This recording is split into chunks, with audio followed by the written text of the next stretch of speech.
Dafne Shimizu, Revenue Tax Director. Good morning, Dafne. Half a day, Chris. Half a day, Sabrina. Half a day, Jason, Hi, and half a day, Demi. Guam. Hi, Daph. Wow. So, you know what? One, thank you for getting me on. As you know, we continue to process EIP. We continue to process refunds.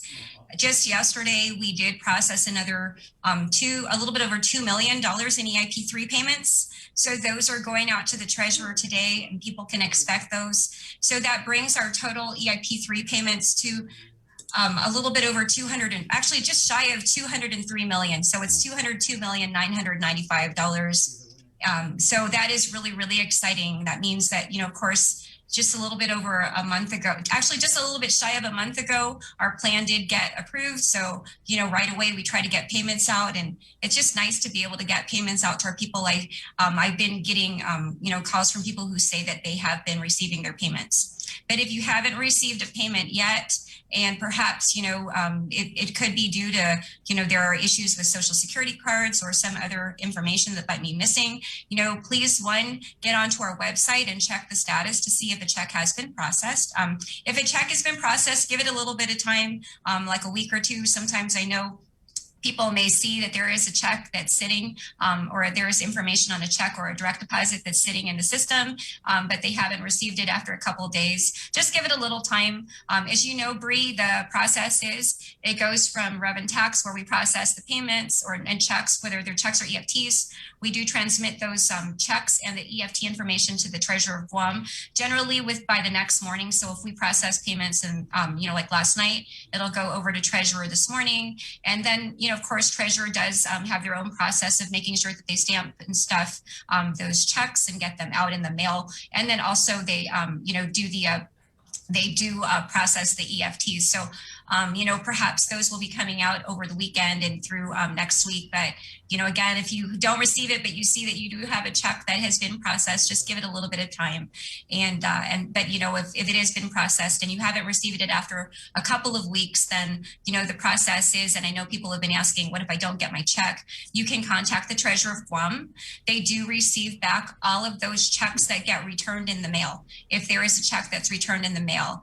And sometimes the checks are not returned in the mail for some reason. But the treasurer, of course, I think my understanding is that they will not process a stop payment if there's a need to until 15 days after the checks have been issued. So, for example, if we issue a check on the 10th and you haven't gotten it back yet or you haven't received it in a week, even if you do go to treasurer, they will not yet process a stop payment, because they do allow for a certain time period before they start processing stop payments, which is actually reasonable.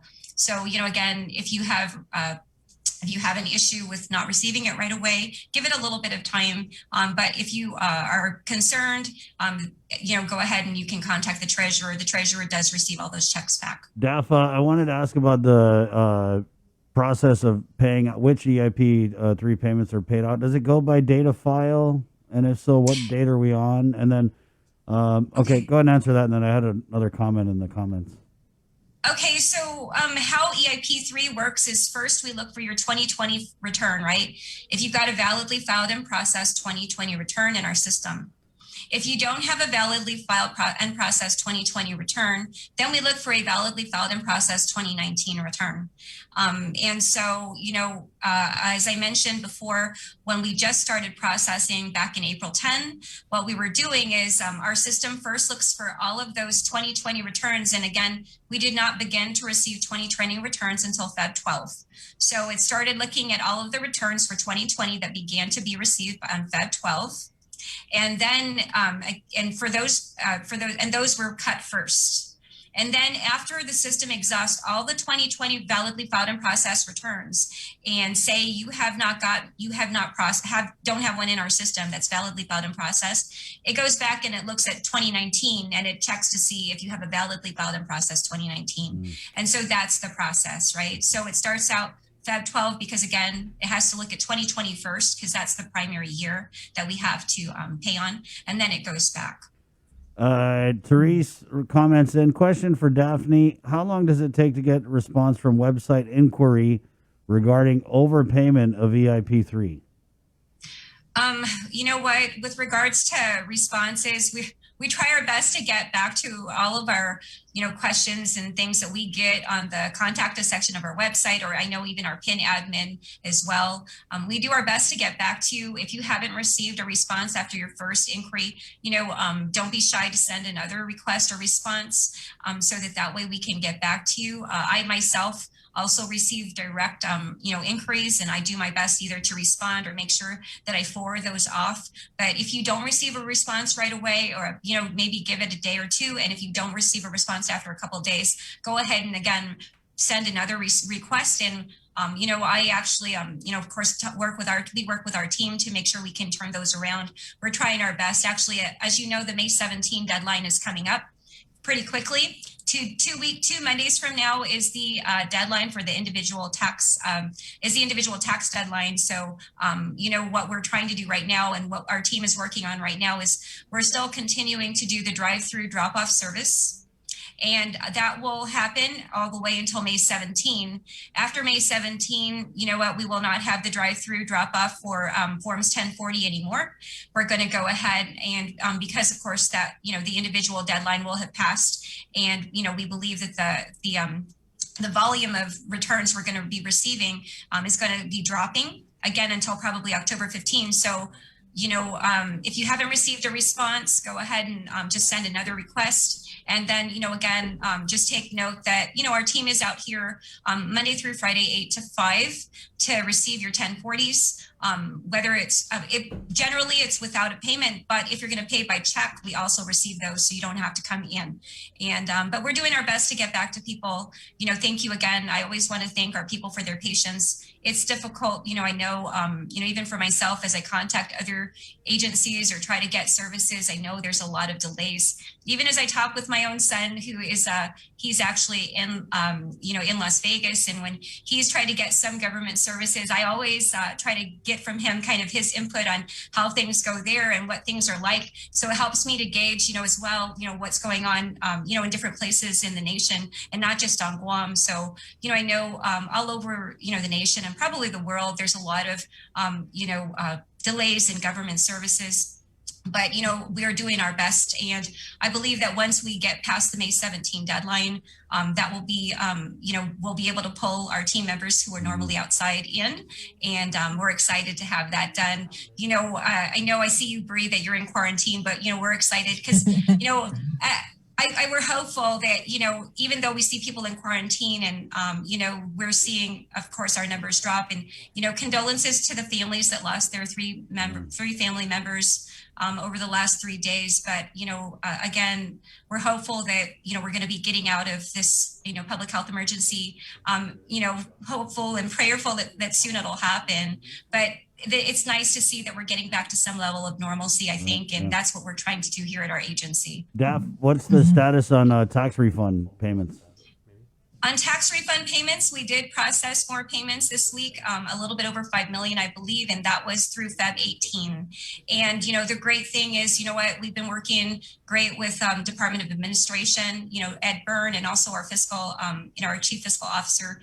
We are in communication with regards to refunds. We're doing our best to allocate more resources to that. But if you have a validly filed and processed a status return as of Feb 18, then those payments those refunds were processed this week, and those were transmitted since, I believe, Wednesday to the treasurer. So, that's exciting.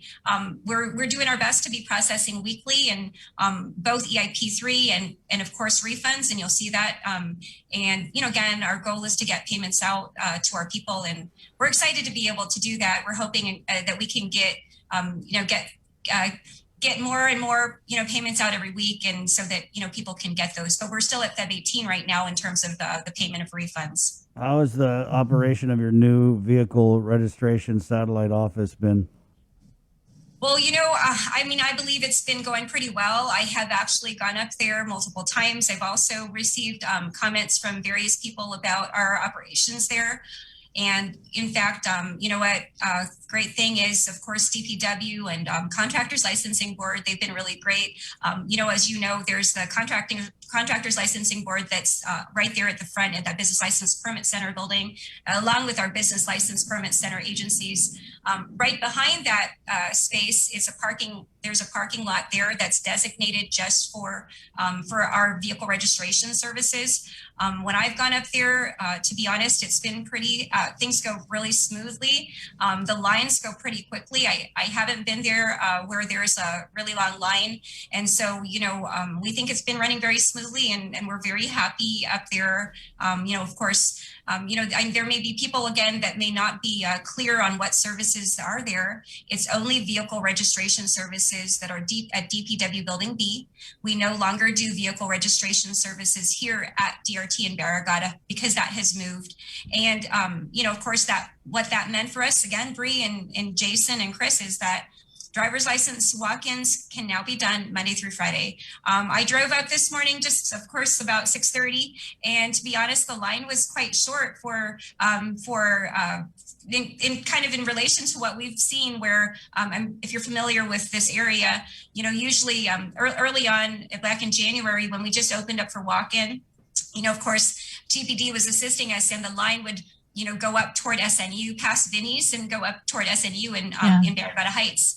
There were times that line was actually all the way up, I guess, like right there by SNU. People would have cars there.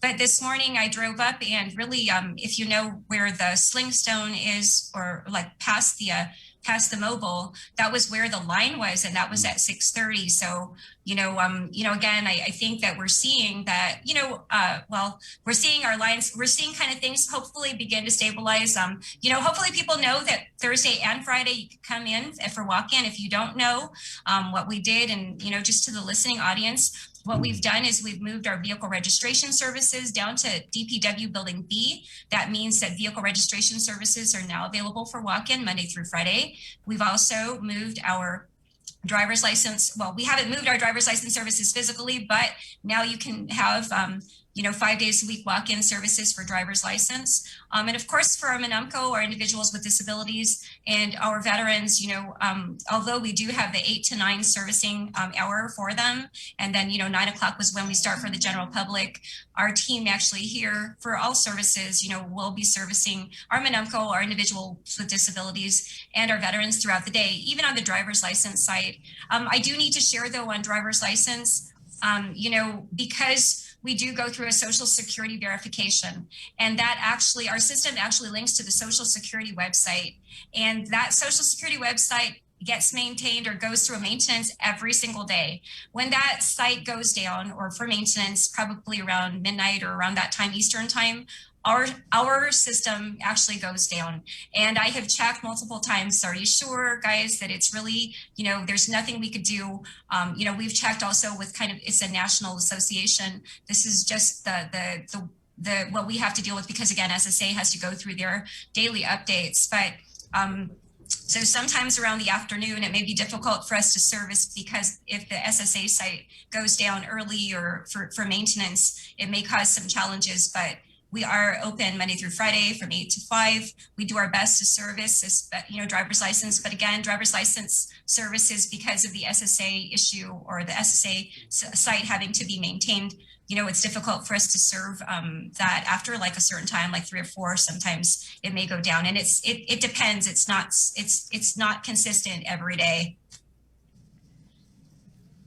Daph, what about those people who didn't get EIP1 or EIP2?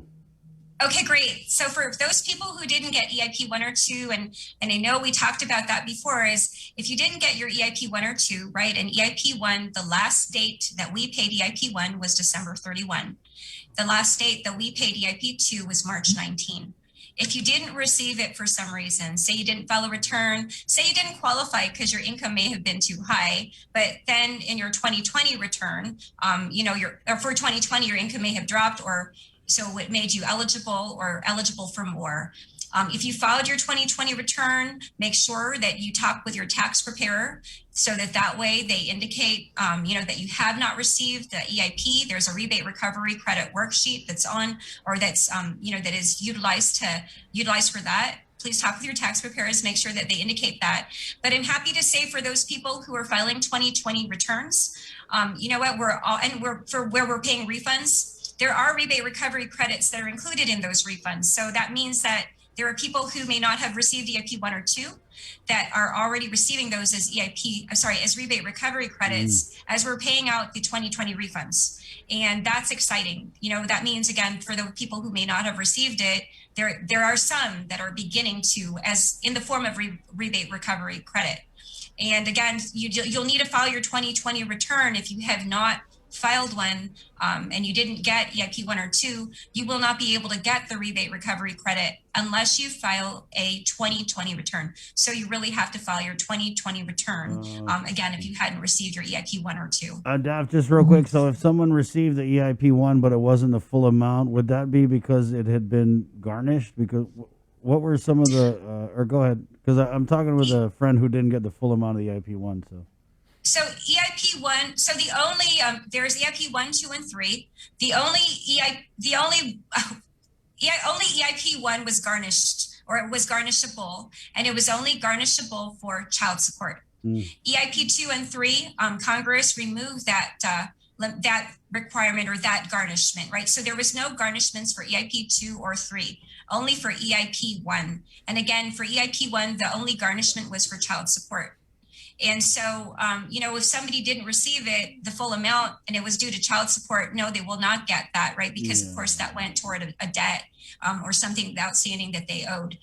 If it was for another reason, say for example, when we processed EIP1 or 2, and say you didn't get the full amount. So say for EIP2, instead of getting 600, I got only 400 because my 2019 income was, too high.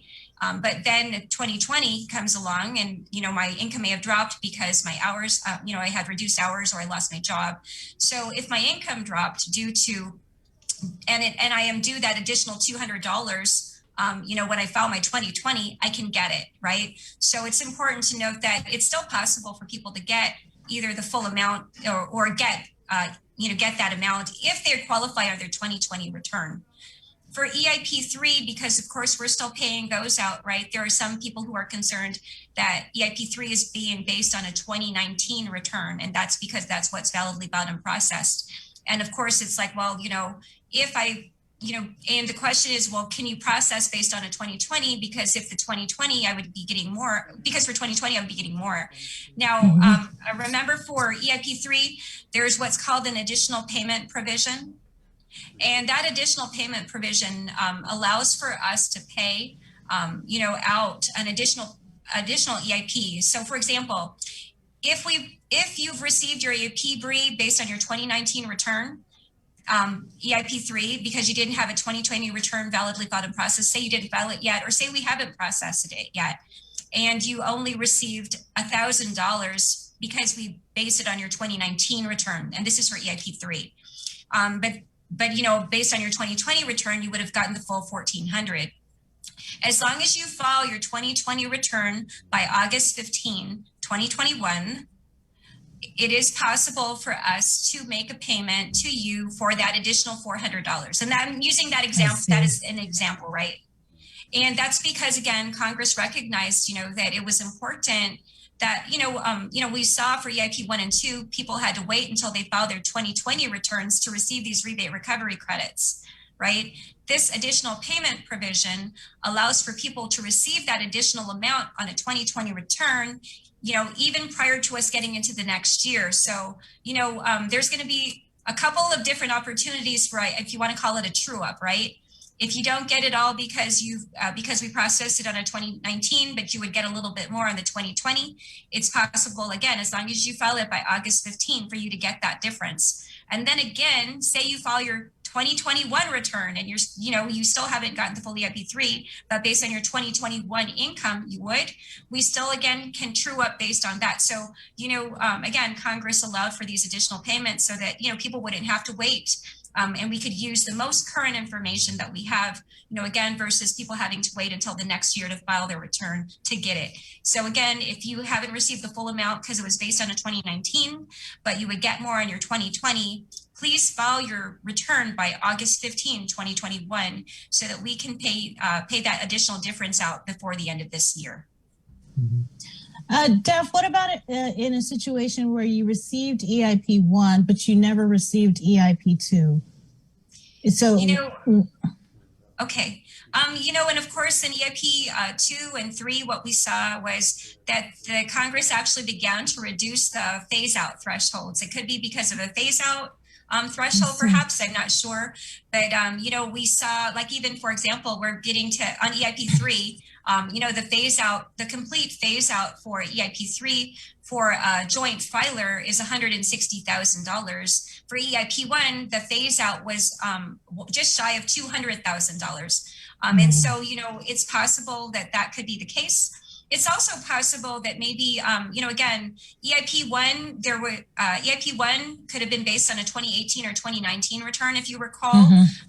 And we do really go by the actual most recent return that is filed when we do go by the information on the return, and we have to validate. So I know sometimes people are concerned, like, I got my EIP for EIP 1, it was based on my 2018 return, everything was fine, and I received it. When I got my 2019 return was processed, though, there was a problem. Sometimes, people have to be also mindful of their name and social security number, that it actually is correct on all returns, and also their addresses, because what we see sometimes is your name, for whatever reason, maybe, like for myself, my name is hyphenated, and there are times that it's just too long for me to kind of want to deal with. So I just put M as my middle initial.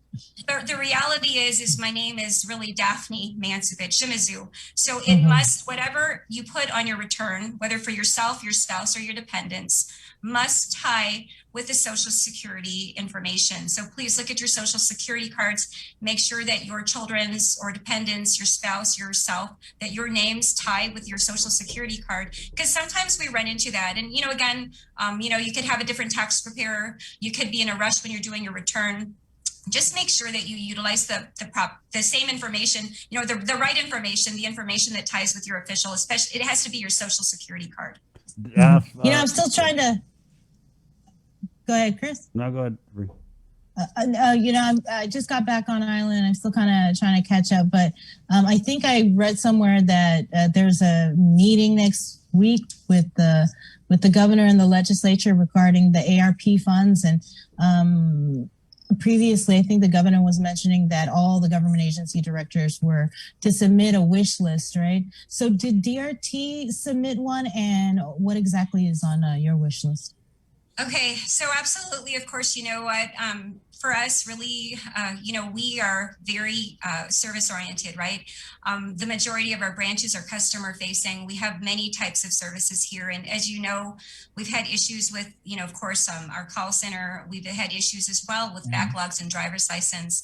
Number one is, of course, our modernization efforts. We want to try to, move as much as possible to online platforms so that we can reduce the number of people that actually have to physically come here into our office. Also, we did want to, try to get a little bit more headcount, perhaps. I mean, even if it's just for a short period, so that we can, again, get caught up with the backlog and not have to worry. Of course, again, like I was mentioning, there weren't as many people as we're used to seeing, out here on Route 16 for driver's license. But, we do know that there are days where there's a huge backlog. We also know that where we have a huge amount of people, and we do know that there is a bit of a backlog. So, to try to get caught up with that. So really a lot of our efforts are focused on modernization, are focused on, of course, our team, and trying to get more headcount. And, the great thing, and, governor and lieutenant governor have been hugely supportive of our efforts to try to expand our workforce. And, of course, make sure that our team is taken care of as well. And so, we're really very grateful to them. But again, the majority of our asks are regarding modernization. And, that's been huge for us. We actually, we are at a little bit over 4,800 e-filed forms 1040, and that's very exciting. I'm looking at it all the time, and hopeful that we'll continue to receive people's e-filed 1040s. But Bree, in this next year, of course, in this year, we're going to be moving our driver's license system online. We're really excited about being able to have that service online. And of course, as you know, Governor has mentioned that our goal to move to our business license online, right? So new business license applications can be submitted online. And those are some of our goals that, of course, she set forth. But, again, we want to continue to modernize. We want to continue to move toward online platforms. What we talk about perhaps organizational resilience, right? And our ability to be able to adapt in the event that there is such, in case we run into another situation where we have a public health emergency like this. And what we don't want to have happen is, to not be able to be prepared for such things. So, a lot of our efforts are really geared toward that. And that's really, again, where the majority of our monies, our asks is for more headcount and for modernization. And again, we're hopeful and we're grateful to Gov and LT for their continued support for that. I just wanted to make sure I cleared this question out because we have somebody who wants us to ask, what kind of documents do we need to get driver's license? Okay. So, if you want a Real ID compliant driver's license, of course, there are 5 things that you have to prove. It's identity, social security number, you have to prove birth, residency. And so and forgive me if I missed the 5th, but if you go to our websites, guamtax.com or myguamtax.com, there is a section there on the right side where you can go ahead and find out what you need so that way, when you come in, you will have all the proper documents. And I highly suggest that you do that because there are certain things that can be, there's certain proofs that can be done by multiple types of documents. And so, like, for example, proof of a social security number. If you don't have a social security card, you can actually use a 1099 or a W-2 from the last 5 years. And so, again, there's different documents that are required. And just because I don't want to, provide that list and it not be exactly correct. And also I may miss a substitute document that's allowed. If you go to our website, you'll be able to find that information. And again, especially if you want a Real ID compliant ID, it's going to be very important that you really look at that list of documents very closely. For example, some common things that we see, Bree, that, that may happen, which cause issues are a mayor's verification. The mayor's verification may not be within 30 days or, the mayor's verification is only, I guess it's only valid for 30 days. Sometimes people come in and it's, it's after 30 days. And that's, of course, an issue because it's no longer considered valid.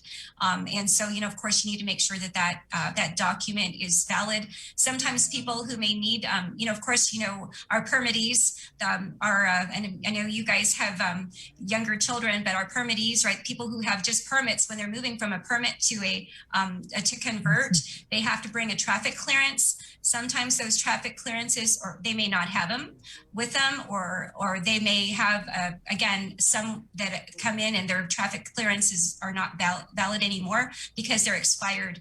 So, you need to look at the list of documents, but you also need to make sure that when you do come in, that those documents are still valid. So it's very important, again, because especially when it comes to Real ID compliant IDs, we have very strict requirements that we have to comply with, because those are basically it's the requirements of U.S. Homeland Security. And so we have to make sure that we comply with those. To kind of pivot off of that, though, and I'm sorry, I have a call at 7:30, which I'm a little bit late for, but Okay. To pivot off of that really quickly, just one last thing is that, of course, the Real ID compliance deadline was October 1, 2020 at first, and then it became October 1, 2021. Now it's been moved, I believe, to 2023. So I know there was a lot of concern about, okay, I need a Real ID compliant ID, what I need to get in right now. So, I want to let people know that deadline again has been moved, and we're grateful that it's been moved because, of course, it gives our people